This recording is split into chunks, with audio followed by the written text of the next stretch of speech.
When I had my 3 children, my stomach got massively stretched and I had quite a lot of loose skin after the babies. Would it be more beneficial to use HIIT training or high intensity exercise versus long fasting to improve autophagy? And it poisoned me. I literally got breast implant illness syndrome, and I didn't realize. I was also frightened that I was going to be disfigured. It was hard for me immediately identify which was having the bigger impact on me. Was it the fact I was taking these enhancing stem cell products, or was it the fact that I'd gone carnivore? So for about 6 months last year, 2023, I stopped taking the stem cell enhanced products just so I could see what the impact was. And then I went back to taking them, and then I could actually see a noticeable difference in what they were doing. So I could feel my energy levels were better. I felt like my skin had improved even further. So there were little indicators that, okay, this isn't just meat life, this is a little bit of extra.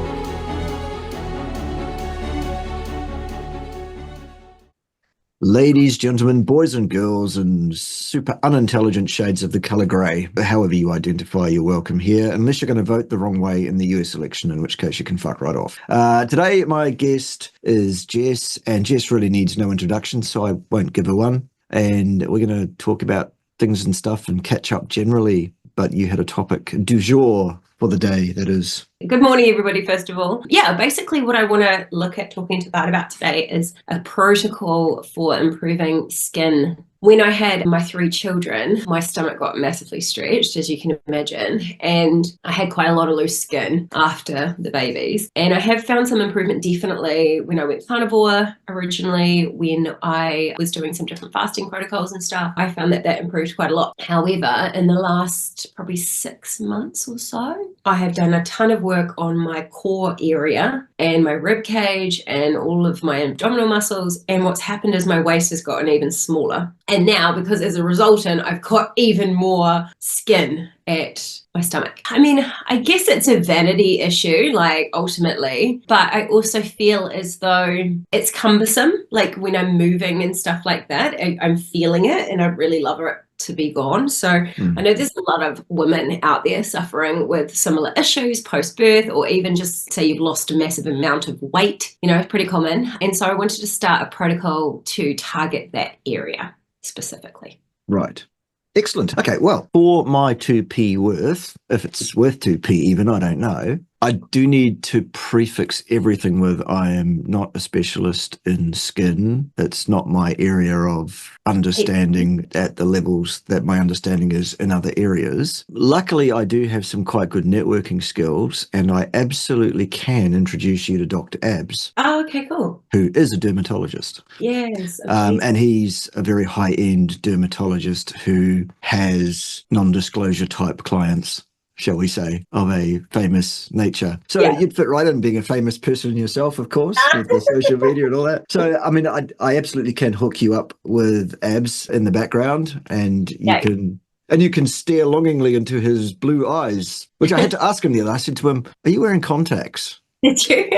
And he's like, "No, these are my actual eyes." He's a throwback genetically, and he's got these blue eyes. And I'm like, on someone of Asian descent, it's like, wow. Anyway, so that's it. I can hook you up with that, and we'll do that. Yay. In my toolkit, I would say there are several things we can look at. Number one, extended fasting absolutely can help reduce the crepey loose skin that you get after you've lost a lot of weight or after you've had 3 children, because for some reason, Jess, your learning curve is not quite what it should have been or something. I don't know. What are you doing? What are you thinking? After the first or second one, maybe even, but 3, goodness gracious. I'd have 4. You had 4. Yeah. Anyway. I'd have another one. If the world wasn't crazy, I'd have another baby. Right. Okay. I quite like it. And I've been really lucky, like my labours and my births and even carrying the babies have been pretty easy for me. I wasn't one of those girls that suffered from horrific morning sickness or any of that. Like I trained with my first, I was still in the gym 2 days before I dropped. It was just a part of it. But yeah, I would have more, but I'm not going to. Right. Good. Okay. So some extended fasting can help with that. There is an autophagy thing. Go on. Yeah.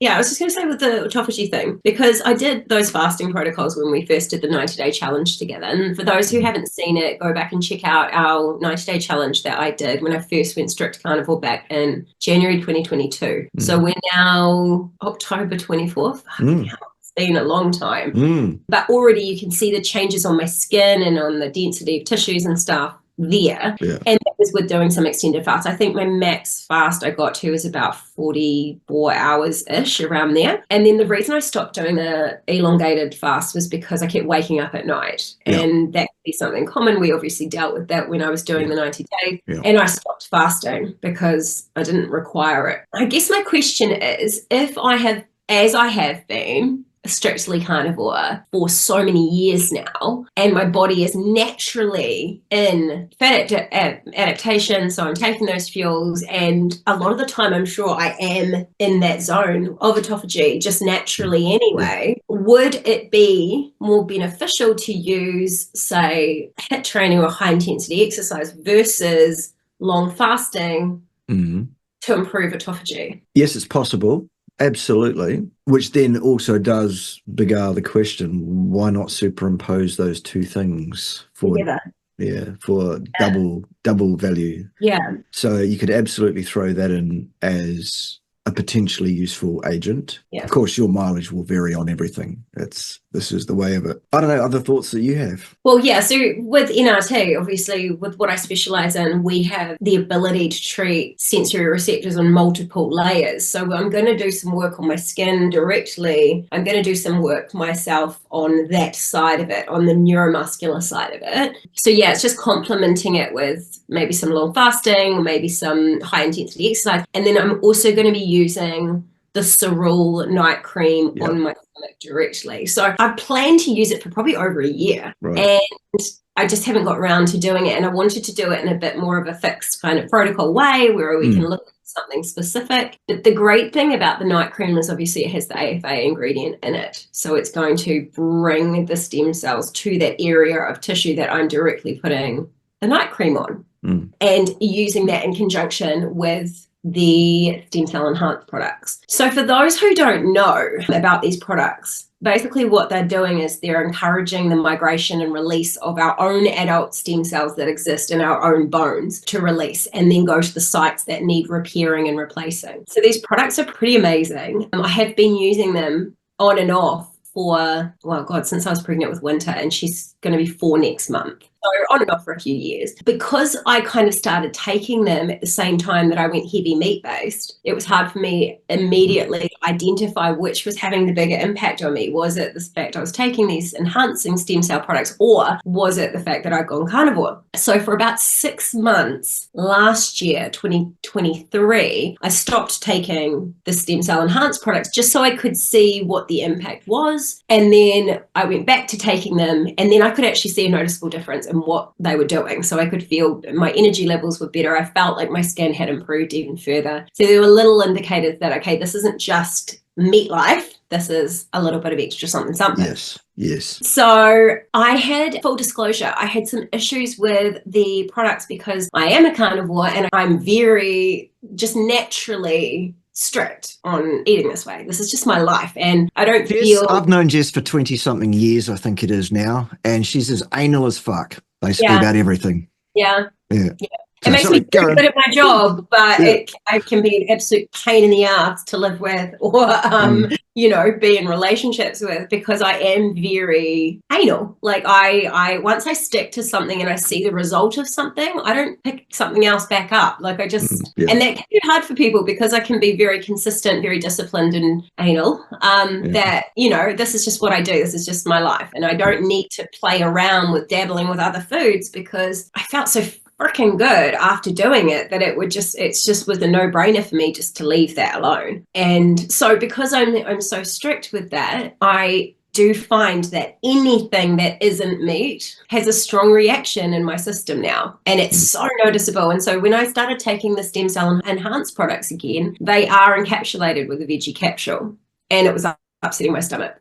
And so for a period of time, I was taking the powder out of the tablets and putting it in water and like shotting it back, and it tastes like dirty seaweed. Because I wanted to get the results of taking the products without taking the visual cap. So I had stopped taking them for quite a while. So I'm going to put back in those things, and it's quite good because it's been a period of time now without having them, so it should be quite noticeable. Awesome. That'll be good. The good news on that is on November the 1st this year, 2024, the fine folks at ItsRoundLike are going to release the carnivore-friendly formulations. I've been working with the company for a couple of years, encouraging them to, I guess, understand the needs of the carnivore community in terms of what we need. And so what we are getting is hardcore carnivore, I think is the branding that we're going to go with, hardcore carnivore. Love it. And the cellulose capsule is being replaced with a bovine gel capsule. In those things that are going to be encapsulated. There is also thinking and the possibility around having little tubs of powder with little spoons. I think we'll just go with the bovine capsules, maybe. We'll see. The existing encapsulation agent is a resistant rice starch, which is inert and passes through most people, but nonetheless people go, oh, it's got rice starch in it. So that's going, and that's being replaced with another agent which is fully carnivore. Nice. So that takes care of that. Our collagen product, which currently contains an artificial sweetening agent and some sugar, depending on which market you're in, and also a food coloring. They're all going. Yay! What we're going to get is collagen peptides and nothing else. And also it has like fermented cordyceps and whatever else in it. That's going. And also they put vitamin C in the collagen. So that's going too. Yay. So we're going to get collagen peptides and nothing else. So I'm like, yay. We also tried to do a clean version of the electrolyte hydration product that we've got. We took out the taste profile agents out of that and said, well, let's try this and see if it's okay without. No, it's completely undrinkable. It is horrible. It's vile. So we're not doing that one. That one's, we're not doing that. So other than that, though, we're going to get hardcore carnivore clean products November the 1st in New Zealand and Australian marketplaces. We're the proving ground. If I can move enough of the stuff down here, then it will go international after that. Amazing. So we need to get behind this New Zealand and Australia. That does not mean don't buy any products until November. Still keep your order ships going. And then if you want to switch to the carnivore branding, the clean carnivore product after that, we can make all of that happen for you or help you to make that happen. So there's that. So that's that bit of news. So good, because you know, for me, it's hard for me to get 100% on board with anything that isn't fully aligned. And this is one big issue. It was one big issue with me. We did it just for you, Jess. Just for you is why we did it. I know, it's such a pest. No, but it seriously is something that is an amazing product, and that's why I was going through the hassle of taking it out of the capsules and putting it, you know, like I wanted to get it in my body, but it just became such a hassle. And if you do want to go to those clean carnivore products in November, what I have been doing is swapping my wellness pack. Instead of getting the stem cell enhanced products, I've been getting the night cream and the CC cream because they're amazing. And so I've kind of like stocked up a little bit on those until these carnivore friendly products come about next month on the market, which is nice. Nice. Also, a good opportunity to mention once again to folks that it's very, very important that every single person that's watching this video needs to be on a wellness pack of ItsRoundLike products. They are that good. They are that important. However, I don't want any of you paying for that. Yeah. Okay? I want all of you on those products, and I don't want any of you paying. To find out more about that, you just need to drop Jess or myself a note in the background and we'll tell you exactly how to do that. It's not even hard. It's not even hard at all. A dog with a note in its mouth could qualify for free ItsRoundLike products if it wanted to and it understood the value of them. So there is that. From there, let's go, if we can, to something that's kind of connected with the whole body shape, body image, skin, all of that sort of stuff, but not exactly connected. However, I think it's probably, you know, an important thing to get an update from you on if you're happy with it. And that is to talk about how have you adjusted to the complete change in body shape. First of all, from your couple of years of carnivore, so you dropped off the puppy fat, your waist completely changed shape, your your thighs and your ass completely changed shape. Everything completely changed shape. And then you did something to completely change your shape in another way, didn't you? What? The explants. Oh, yeah. Tell us about that. And how's that?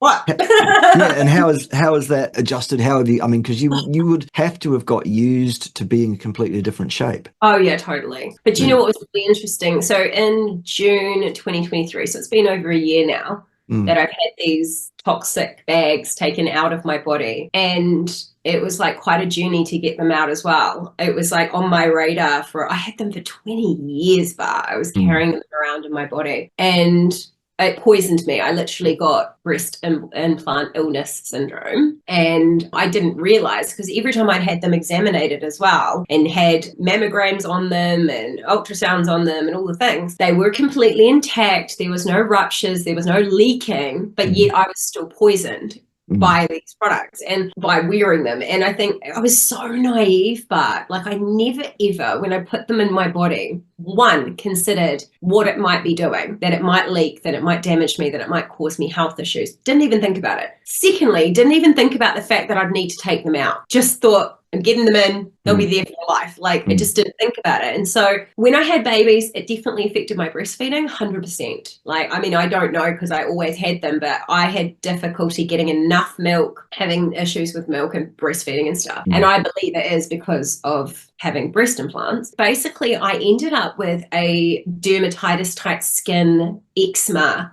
on my nipples directly, and then some spotty redness around the tissue. Went to the doctor and they were really unperplexed. They were like, oh, it's, you know, it's just normal, like you've just got a bit of contact dermatitis. And because I'm in lycra most of the day when I'm working with clients, it's not very breathable and I'm jumping around and it's rubbing. And they were like, oh, it's fine, you know, it happens. And I was a bit like, that felt to me like more. It felt like to me, my body was saying, get these out of me, because I wasn't having any problems anywhere else. So I decided to get them out and try and get them out rapidly. And I went to have a few consultations with some top surgeons around the place. And I didn't want more put in. I didn't want new breast implants. I just wanted them out. And I wanted it to be just clean and clear. And what they told me was, because I had had them in my body for so long and through the pregnancies, the skin tissue it was so thin on my chest wall. It was really, really thin and fine. And they said you could literally not just be flat, you could be like an inverted kind of thing. You could look a bit deformed. So I was quite scared going into it, because I wasn't willing to get new implants in. And the other option, which is to get a fat transfusion, was kind of tricky for me because I didn't have enough fat on my body to liposuck out to put in. So he's like, maybe if you put some body fat on over the next few months, then might be able to take a little bit out of your thighs or around your bum. And so I did some research into it, and it's like, people that have had liposuction on their legs can end up with this bumpy, ripply, horrible. And I love my thighs and legs. So I was like, I'm not messing around with that. And the other thing is the fat can reabsorb back into your body. So you can get a fat transfusion into the area and then your body can reabsorb the fat. And so I was like, and it was a lot of money as well. So it was a bigger surgery. It was liposuction. It was la. And I was just like, look, I don't want to do that. I want to get these out. On the same side of it, I was also frightened that I was going to be disfigured because I had loved my body since I put them in. I didn't want to hate myself or be, you know, self-conscious. So I just had to just hope for the best. Obviously, them taken out, and then something called a mastopexy, which is they just move the nipple as well. So they lift the tissue and they move the nipple. And it was like more than 3 times more than what it cost me to put them in the first place, by the way. Something they don't tell you when you get breast implants is that it is a lot more expensive to get them out. And they do that on purpose because people have to get them out, whereas we don't have to put them in. So it was quite a journey. I ended up getting them removed really rapidly. And it was funny because you were coming up to New Zealand, coming up to Tauranga to have some treatment for NRT. And I literally got offered a last second appointment, which was like, I think it was in 5 days from when they called me. So it happened really rapidly. And it was touch and go as to whether or not they would do the surgery because I still had the skin infection on the actual breast tissue itself. But yeah, anyway, that went really well. I got them out, and And when I woke up from the surgery, you know, I just had a gown on and they hadn't put me in a bra or wrapped me up or anything. And I could see, and I looked down, I thought, oh my God, that's fine. Like, I just had a little tiny boob. And I was like, cool, at least it's not inverted and I'm not like disfigured.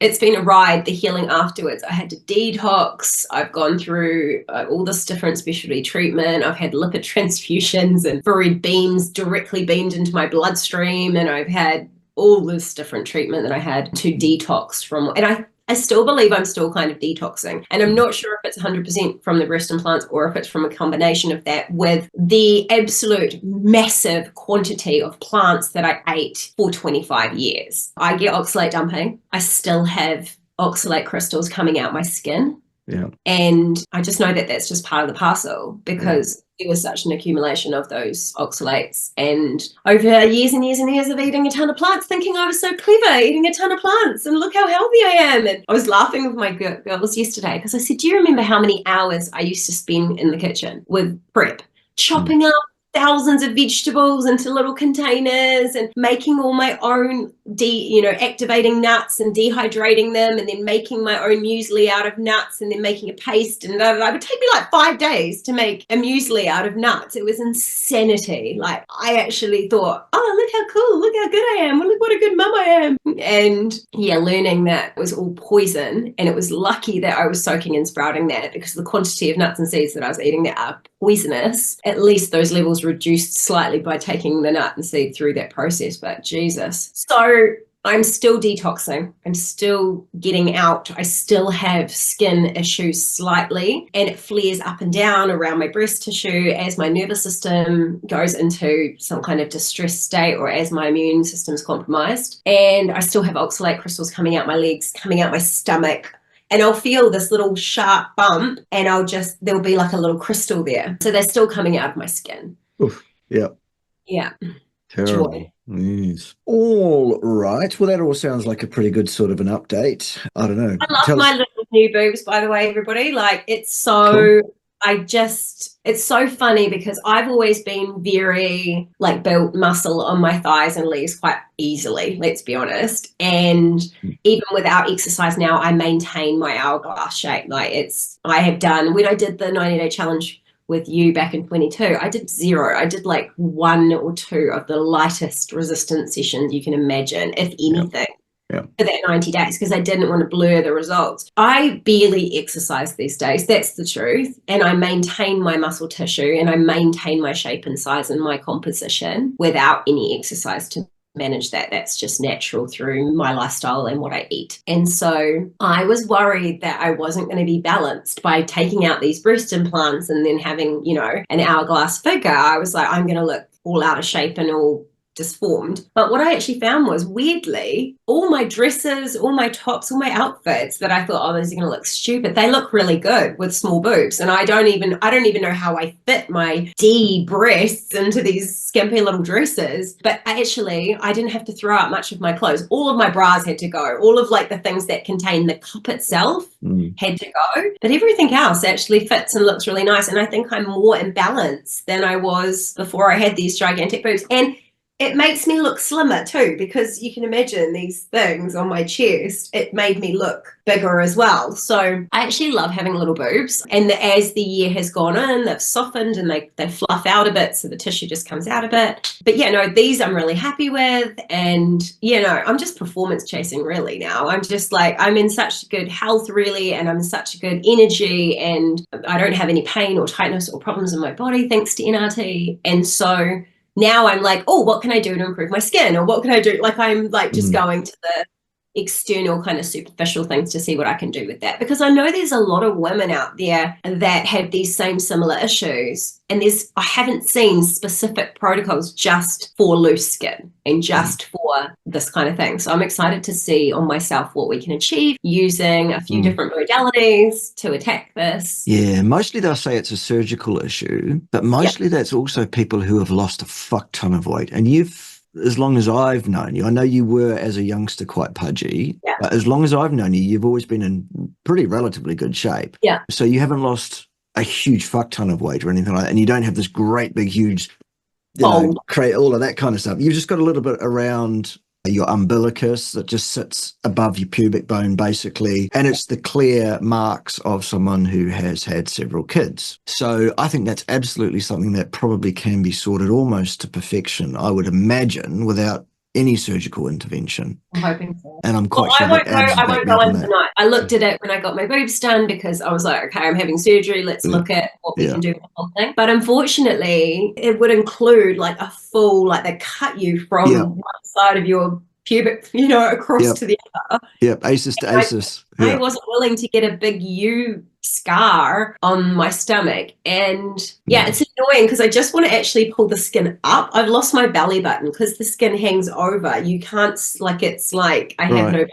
And I miss not having a belly button. Like, I would like to see my belly button again. So we'll see what this does, but I'm excited for it. Cool bananas. Oh, well, let's get that happening, and we'll hook you up with Abs in the background and see what he has to say, if anything, about it. I'm sure he'll happily give you a quick opinion anyway, being that he's a friend and all of that. And in the meantime, why don't you remind us once again of all your social medias and where people find you, and so they can go and support you and follow your exploits, really? Yes, so my Carnivore Mummy page on Instagram is just the Carnivore Mummy with a U for the Americans. And my other page is at the Jessica Treatment. And the Jessica Treatment has got all the neuro reset stuff that I specialize in and other bits of health that you can follow me. And then the Jessica Treatment website is now up. Not that I'm advertising it because it's not fully finished yet, but you can have a snoop around on there. Super. And what else? Oh, I'm meant to be using my YouTube channel. I'm going to start using my YouTube channel. I keep saying that.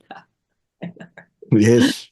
I'm a little bit technologically challenged, so. Well, I was too. I mean, as you know, I'm a bloke in his nearly mid-50s who's had to learn all of this from a position of having grown up in a time when we didn't even have mobile phones, let alone computers and all this kind of stuff. So you can absolutely get the skills you need together. So that's quite doable. And want to. Well, there's that. And I guess the want to comes down to, the cost benefits analysis that each individual person would need to do on, what it is they need to achieve and stuff. For instance, I've been able to achieve buying a farm.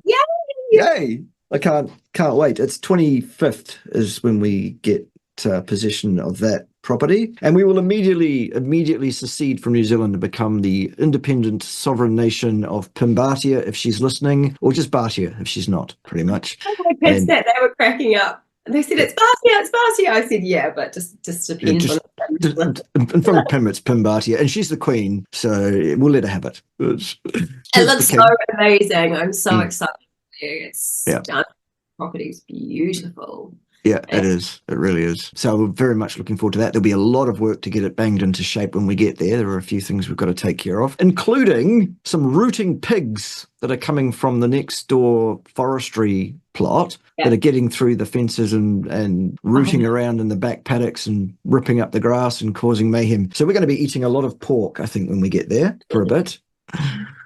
Pork boil-ups or something. I don't know. What an amazing thing to do, Bart.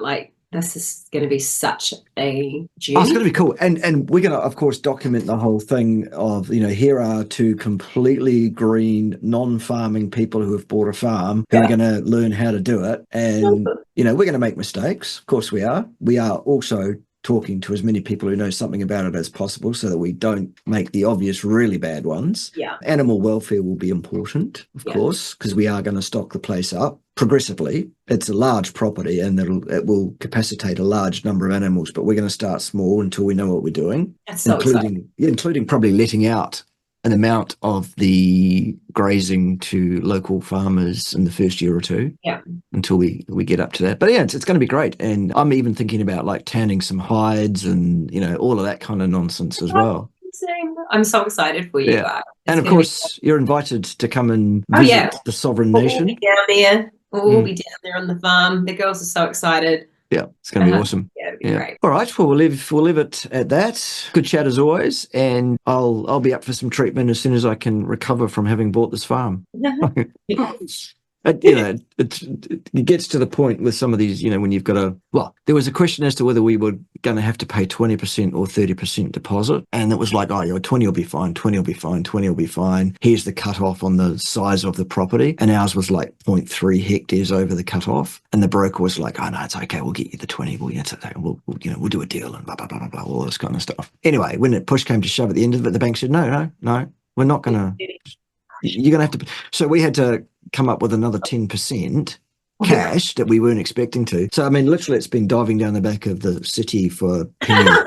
Incredible. Anyway, so it'll be about probably and it's so good. I mean, it's literally dream of me too. I want that kind of land, that kind of space, that kind of property, and the ability to have our own animals on it, because we, as you know, get a lot of home kill. And I'm quite selective about who I get it off and how the cattle's been looked after, and if it's finished on grains or all those pieces. So you get Pim wants to do it all organically as well, and I'm like, oh, that's an interesting challenge. So looking forward to it. How she gets on. Yeah. All right. Lovely. We will leave it with you. You've got stuff to do. I've got stuff to do, and we will see you very, very soon. Bye. Bye.